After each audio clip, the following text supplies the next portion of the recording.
ഷാമേ, July 28 അതെ doctor ഈ തിരുവനന്തപുരത്ത് ഷിനിയെ വെടിവെക്കുന്നത്. അതെ, വെടിവെപ്പ് കേസ്, ഡോക്ടറുടെ വെടിവെപ്പ് കേസ്. പക്ഷെ അവർക്ക് ഇതുവരെ ജാമ്യം കൊടുത്തിട്ടില്ല കോടതി. ഇന്നലെയും തള്ളിക്കളഞ്ഞു. ഇന്നലെയും ജാമ്യാപേക്ഷയുമായി. സാധാരണഗതിയിൽ ജാമ്യം കൊടുക്കേണ്ടതല്ലേ? കൊടുക്കേണ്ടതാണ്, പക്ഷെ കൊടുക്കുന്നില്ല കോടതി. പോലീസ് സ്ട്രോങ് ആണ്. പ്രോസിക്യൂഷൻ അതിശക്തമായി എതിർത്തു. പുറത്തിറങ്ങിയാൽ ഇവർ തെളിവ് നശിപ്പിക്കും, കേസ് പൊളിക്കും എന്നാണ് പ്രോസിക്യൂഷൻ പറഞ്ഞത്. ഇവർക്ക് സാമ്പത്തികമായും സാമൂഹികമായും നല്ല ബലമുണ്ട്. ഡോക്ടറുടെ പേര് പറയാൻ പറ്റില്ല, ഇരയായതുകൊണ്ട് ഡോക്ടറുടെ പേര് നമുക്കിപ്പോൾ പറയാൻ സാധിക്കില്ല.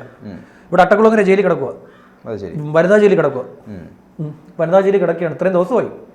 അപ്പോൾ ആദ്യം മജിസ്ട്രേറ്റ് കോടതിക്ക് മുന്നിൽ ജാമ്യാപേക്ഷയുമായി പോയി, കൊടുത്തില്ല. പ്രോസിക്യൂഷൻ അതിശക്തമായി പറഞ്ഞു കൊടുക്കരുത്, സമ്മതിക്കില്ല, ഒരു കാരണവശാലും കൊടുക്കരുതെന്ന് പറഞ്ഞു. ഇപ്പോൾ രണ്ടാമത് ഇപ്പോൾ KP അനിൽകുമാർ ജില്ലാ സെഷൻസ് ജഡ്ജിക്ക് മുന്നിൽ ജാമ്യാപേക്ഷയുമായി ചെന്നപ്പോൾ പ്രോസിക്യൂഷൻ അതിശക്തമായി വാദിച്ചു. വലിയ വാദം നടന്നു കോടതിയിൽ. പ്രോസിക്യൂഷൻ ശക്തമായി എതിർത്തു. ഒരു കാരണവശാലും കൊടുക്കാൻ പാടില്ല, കേസിനെ ഇവർ പുറത്തിറങ്ങിയാൽ കേസ് പൊളിയും, കേസിനെ ഇവർ അട്ടിമറിക്കും, ഒരു കൊലപാതകത്തിനുള്ള ശ്രമമാണ് നടത്തിയിരിക്കുന്നത്, അതും എയർഗൺ ഉപയോഗിച്ചുള്ള വെടിവയ്പ്പാണ് നടത്തിയത്, ലക്ഷ്യം തെറ്റിപ്പോയത് കൊണ്ട് മാത്രമാണ് ഷിനി എന്ന ആരോഗ്യ പ്രവർത്തക ജീവിച്ചിരിക്കുന്നത് തുടങ്ങിയ കാര്യങ്ങളാണ് പ്രോസിക്യൂഷൻ അവിടെ കോടതിയിൽ പറഞ്ഞിരിക്കുന്നത്. അപ്പോൾ ഇനിയിപ്പോൾ അവർക്ക് ജാമ്യം കിട്ടണമെങ്കിൽ ഹൈക്കോടതിയിൽ പോകേണ്ടി വരും. ഇനിയിപ്പോൾ ഇവിടുന്ന് തള്ളിച്ച് ഹൈക്കോടതി ഇപ്പോൾ ഉള്ള പരിപാടിയാണ്. സെഷൻസിൽ നിന്ന് തള്ളിച്ചുകൊണ്ട് ഹൈക്കോടതി ചെന്നിട്ട് ഹൈക്കോടതി ജാമ്യം എടുക്കാനുള്ള പരിപാടിയാണ്. ഹൈക്കോടതി ചെന്നാലും പ്രോസിക്യൂഷൻ അവിടെയും ശക്തമായി വാദിക്കും. അവിടെയും CD ഫയൽ കൊണ്ടുവരാൻ പറയും കോടതി. CD ഫയൽ നോക്കി അവിടെയും ആദ്യ തവണ തള്ളിപ്പോകുന്നുള്ള സംശയമുണ്ട്. കാരണം അവരാ കൈ വെച്ചില്ലായിരുന്നെങ്കിൽ അവർ മരണപ്പെട്ടേനെ. അവരാ കൈ വെച്ചില്ലായിരുന്നു എന്നുണ്ടെങ്കിൽ ഷിനി എന്ന് പറയുന്ന യുവതി ഇപ്പോൾ ജീവനോടെ ഉണ്ടാകില്ലായിരുന്നു. വധിക്കാനുള്ള ലക്ഷ്യത്തോടു കൂടി തന്നെ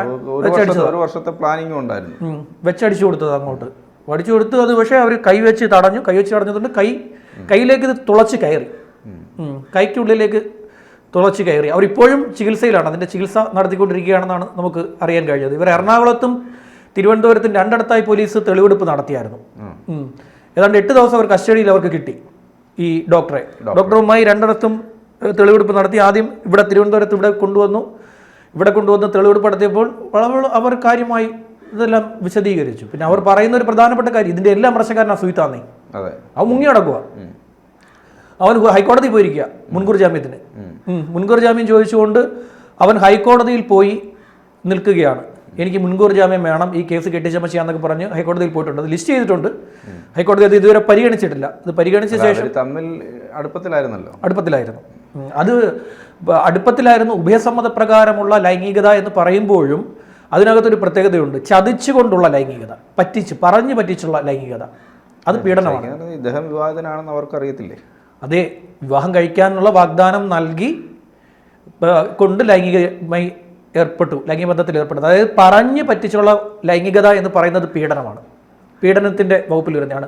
അതുകൊണ്ടാണ് റേപ്പ് ഇട്ട് കൊടുത്തിരിക്കുക, റേപ്പ് കേസ് എടുത്തിരിക്കുന്നത്. അപ്പോൾ മുൻകൂർ ജാമ്യത്തിന് ഹൈക്കോടതിയിൽ പോയിരിക്കുകയാണ്. ഹൈക്കോടതി മുൻകൂർ ജാമ്യാപേക്ഷ തള്ളിക്കളയുകയാണെങ്കിൽ പോലീസ് ഇയാളെ അറസ്റ്റ് ചെയ്യും. ഇപ്പോൾ ഒളിവിലാണ് എന്നാണ് നമുക്ക് അറിയാൻ കഴിയുന്നത്. ഈ സുഹിത്ത് ഒളിവിലാണെന്നാണ് അറിയാൻ കഴിയുന്നത്. അന്ന് അവിടെ വന്നപ്പോഴും സുഹിത്ത് അവിടെ ഇല്ലായിരുന്നു. തെളിവെടുപ്പിന് കൊണ്ടുവന്നപ്പോഴും സുഹിത്ത് അവിടെ ഇല്ലായിരുന്നു. ഈ സുഹിത്ത് ഈ രണ്ടുപേരെയും പറഞ്ഞു പറ്റിച്ച് ഇങ്ങനെ ജീവിക്കുമായിരുന്നു. ഒരു സൈഡിൽ ഈ ഡോക്ടറെ പറഞ്ഞു പറ്റിച്ച് 2020 മുതൽ 2020 ആ കോവിഡ് കാലഘട്ടത്തിൽ മൊത്തം അവരെ ശാരീരികമായി ചൂഷണം ചെയ്തു. അതിനുശേഷം ഇപ്പുറത്ത് ഭാര്യയോട് പറഞ്ഞു, എന്നെ ഒരു ഡോക്ടർ പുറകെ നടന്ന് ശല്യം ചെയ്യുന്നു, ഇത് വലിയ ശല്യമായി മാറിയിരിക്കുകയാണ്, എനിക്ക് അങ്ങോട്ട് ജോലിക്ക് പോകാൻ താല്പര്യമില്ല, ഇങ്ങനെയുള്ള കാര്യങ്ങളൊക്കെ പറഞ്ഞ് ഇവരെ പറഞ്ഞു പറ്റിച്ചു. അതിനുശേഷം ഇവരത് വിശ്വസിച്ചിട്ടാണ് മാലിയിലേക്ക് കയറിപ്പോകാനുള്ള ഏർപ്പാട് ചെയ്തു കൊടുത്തത്. ഈ വെടിവെപ്പിന് തൊട്ട് പിന്നാലെ വിളിച്ചു വരുത്തി പോലീസിന് സംശയം തോന്നി. ഈ ഒരു കൊറിയർ നൽകാൻ എന്ന് പറഞ്ഞിട്ടാണല്ലോ അവിടെ വന്നത്. അവിടെ വന്ന് ഷിനിയാണോ എന്ന് ചോദിച്ചു. അപ്പോൾ ഷിനിയാണോ എന്ന് ചോദിച്ച ശേഷമാണ് ഇത് എടുത്തു വെച്ച് ഫയർ ചെയ്തത്. അപ്പോൾ ഷിനിയാണോ എന്ന് ചോദിച്ച് ഫയർ ചെയ്തപ്പോഴുള്ള കാര്യം എന്ന് വെച്ച് കഴിഞ്ഞാൽ ഷിനിയെ ഇവർക്ക് നേരിട്ട് അറിയില്ല. അതാണ് ആ ചോദ്യത്തിൽ നിന്ന് തന്നെ വ്യക്തമാണ്. ഷിനിയെ അവർക്ക് അറിയില്ല എന്നുള്ള കാര്യം അത് പോലീസിന് മനസ്സിലായി. പോലീസ് അങ്ങനെയാണ് വ്യാപകമായ അന്വേഷണം നടത്തുകയും ഈ വാഹനത്തിലെ എൽബോർഡ് കണ്ടെത്തുകയും അതുപോലെ തന്നെ ഇതിനകത്തൊരു അഭിഭാഷകന്റെ സ്റ്റിക്കർ ഒട്ടിച്ചിരിക്കുന്നു. വ്യാജ നമ്പർ പ്ലേറ്റ് ആണെങ്കിൽ ഒരു അഭിഭാഷകന്റെ സ്റ്റിക്കർ ഒട്ടിച്ചിരിക്കുന്നു. ഇവരുടെ ഭർത്തൃപിതാവ് എന്ന് പറയുന്നത് അഭിഭാഷകനാണ്, ഭർത്താവ് ആരോഗ്യ പ്രവർത്തകരാണ്. ഭർത്താവ് ജോലി ചെയ്യുന്ന ആശുപത്രിയിലേക്കാണ് ഈ വാഹനവുമായിട്ട് ഈ വെടിവെപ്പ് കഴിഞ്ഞിട്ട് ചെന്നത്. അവിടെ കൊണ്ടുപോയി ഈ വാഹനം കൊണ്ടുപോയി ഇട്ട് കൊടുത്തു, ഈ കാറ്. അങ്ങനെയാണ് ഈ വാഹനം നിരീക്ഷിച്ച് CCTV പരിശോധിച്ചൊക്കെയാണ് പോലീസ് ഇത് കണ്ടെത്തിയത്. ഈ സാധനം കണ്ടെത്തി പിന്നീട് ഇവരാണ് എന്ന് മനസ്സിലായി. പിന്നീട് ഇവരെ അറസ്റ്റ് ചെയ്ത് ചോദ്യം ചെയ്തപ്പോൾ ഇവിടെ അതിനേക്കാൾ വലിയ കഥ എന്തോ ഇവരെ കാലങ്ങളായി പറഞ്ഞു പറ്റിച്ചുകൊണ്ടിരിക്കുകയായിരുന്നു ഈ സുജിത്ത്. വലിയ കഥകളൊക്കെ തട്ടിവിട്ട് കൊടുത്ത് ഈ 2 സ്ത്രീകളെ അപ്പുറത്തൊരു കഥ ഇപ്പുറത്തൊരു കഥ മാറി മാറി അപ്പുറം ഇപ്പുറം ഓടി കിടന്ന് കഥ പറഞ്ഞുകൊണ്ടിരിക്കുകയായിരുന്നു. അതിനുശേഷം ഇത് പറ്റിപ്പാന്ന് മനസ്സിലായവർക്ക്. അതിനാണ് അവർ പോലീസിനോട് അത് പറഞ്ഞു. ആദ്യഘട്ടത്തിൽ സുജിത്തിനെതിരെ പരാതി കൊടുക്കാൻ തയ്യാറായില്ല. ആദ്യം പരാതി ഇല്ലായിരുന്നു. പക്ഷേ പോലീസ് പറഞ്ഞു പരാതി എഴുതി തരാൻ പറഞ്ഞു. പരാതി വനിതാ ഉദ്യോഗസ്ഥർ പറഞ്ഞു പരാതി എഴുതി തരാൻ പറഞ്ഞു. അവർക്കും ഈ സംഭവം കേട്ടപ്പോൾ ദുഃഖം തോന്നി. അങ്ങനെയാണ് ഇത് എഴുതി കൊടുത്തത്. ഈ പരാതി എഴുതി കൊടുത്ത് റേപ്പ് കേസ് എടുത്തത്. അത് ഇപ്പം ഇത് സ്ഥിരമായിട്ടുണ്ട്. ആലപ്പുഴ കണ്ടില്ലേ? ആലപ്പുഴ പിന്നെ ഒരു ബെസ്റ്റിക്ക് വേണ്ടി 2 സുഹൃത്തുക്കൾ, അടുത്ത സുഹൃത്തുക്കളാ, +1 വിദ്യാർത്ഥികളാ. ആലപ്പുഴയിലെ ഗവൺമെന്റ് സ്കൂളിലെ വിദ്യാർത്ഥികൾ 2 പേരും അടുത്ത സുഹൃത്തുക്കളാ. ഇവന്മാർക്ക് 2 പേർക്കും ഒരു ബെസ്റ്റിയാണ് ഈ പെൺകുട്ടി. അപ്പോൾ ഇവന്മാർ തമ്മിൽ തിരിച്ചറിഞ്ഞ് വളരെ ലേറ്റായിട്ട് അറിഞ്ഞത് 2 പേരുടെയും ബെസ്റ്റി ഒരാളാണ്. ഇത് അറിഞ്ഞ ഒരുത്തനെ വെല്ലുവിളിച്ചു. ഒരുത്തൻ നേരെ അവിടെ നിന്ന് അങ്ങോട്ടും ഇങ്ങോട്ടും പരസ്പരം തെറി വിളിച്ചു. മറ്റവൻ നേരെ വീട്ടിൽ പോയി തോക്കെടുത്തുകൊണ്ട് വന്നു. ഇറങ്ങി വാടാന്ന് പറഞ്ഞു. ലവൻ ഇവൻ്റെ കൈ തോക്കിരിക്കുന്നറിയാതെ ഇറങ്ങി ചെന്ന വാടയിൽ അവൻ തോക്കെടുത്ത് ചൂണ്ടി ഫയർ ചെയ്തു. മറ്റവൻ ഓടി, ഇവൻ പുറകെ ഓടി, വിട്ടില്ല. അടുത്ത റൗണ്ട് പോയി വീട്ടിൽ പോയി ലോഡ് ചെയ്തപ്പോഴത്തേക്ക് പോലീസ് എത്തി. സെക്കൻഡ് റൗണ്ട് മറ്റവനെ കിട്ടിയില്ലല്ലോ, ഓടി രക്ഷപ്പെട്ടവൻ. ബെസ്റ്റി ഉണ്ടാക്കി കൊടുത്ത പണിയാണ്. ബെസ്റ്റി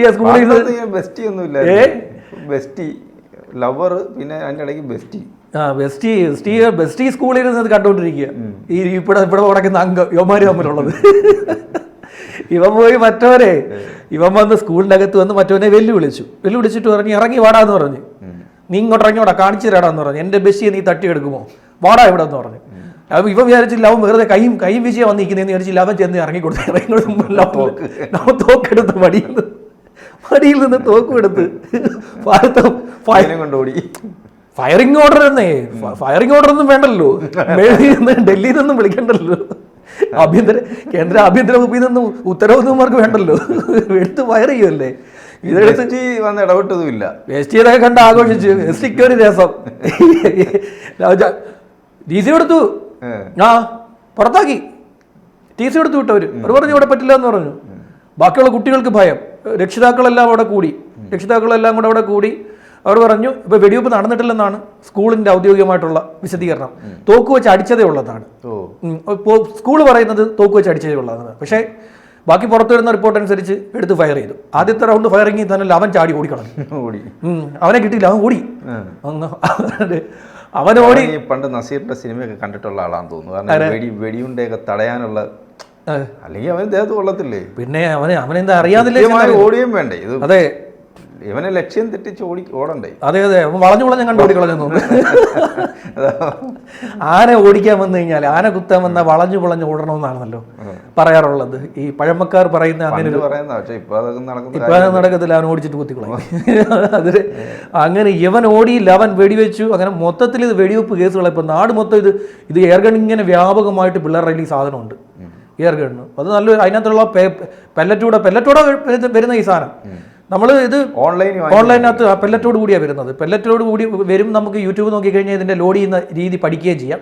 മാത്രമല്ല അതിനകത്ത് തന്നെ അതിൻ്റെ മാനുവലും ഉണ്ട്, അതിൽ തന്നെ കാണിച്ചിട്ടുണ്ട്. അപ്പോൾ പല സൈസ് മോഡൽ ഇരിപ്പുണ്ട്. പണ്ട് കൊക്കിനെ വെടിവെക്കാനൊക്കെ ഉപയോഗിക്കുമായിരുന്നു. കൊക്കിനെ വെടിവെക്കാനൊക്കെ ഉപയോഗിച്ചിരുന്ന സാധനമാണ്. ഇപ്പോൾ വ്യാപകമായി ഈ സാധനം കൊണ്ടുവരിക, അങ്ങനെ എടുത്തു വെച്ച് ഫയർ ചെയ്യുക. ഇപ്പോൾ ഡോക്ടറൊക്കെ എടുത്ത് ഫയർ ചെയ്ത് കളഞ്ഞു. ഒരു കാര്യമില്ലെന്നേ. ഡോക്ടറെല്ലാം മറന്നുപോയി. പ്രണയം തലയ്ക്ക് പിടിച്ചു കഴിഞ്ഞാൽ പിന്നെ ഡോക്ടറാണെന്നോ എഞ്ചിനീയറാണെന്നോ ജഡ്ജിയാണെന്നോ ഒന്നുമില്ലല്ലോ. ഇത് സർവ്വ വിഷയങ്ങളും നാട്ടി ഉണ്ടാക്കുക എന്നുള്ളത്, സർവ്വ വിഷയങ്ങളും ഇത് ഒരു രീതിയിൽ കൈകാര്യം ചെയ്യാതാവുമ്പോഴേ അതെല്ലാം വലിയ പ്രശ്നങ്ങളായി മാറുന്നത്. എന്തായാലും ആലപ്പുഴക്കാരന്മാർ 2 സ്കൂളിൽ നിന്ന് പുറത്തായി. ഡോക്ടർ അകത്തായി ഒരുത്തൻ മുങ്ങി നടക്കുന്നു. അവന്റെ ജാമ്യാപേക്ഷ തള്ളിക്കളഞ്ഞു കഴിഞ്ഞാൽ ഹൈക്കോടതി തള്ളിയാൽ അവനും അകത്താവും. അവനെന്തായാലും അകത്താവണം കേട്ടോ. അവൻ അതിനകത്താവാനുള്ള ക്വാളിറ്റി ഉണ്ട്. എന്തായാലും സുജിത്ത് ഇനി അകത്താവോ ഇല്ലയോ എന്നുള്ളതും കൂടെ നമുക്ക് കാത്തിരുന്നു. ശരി.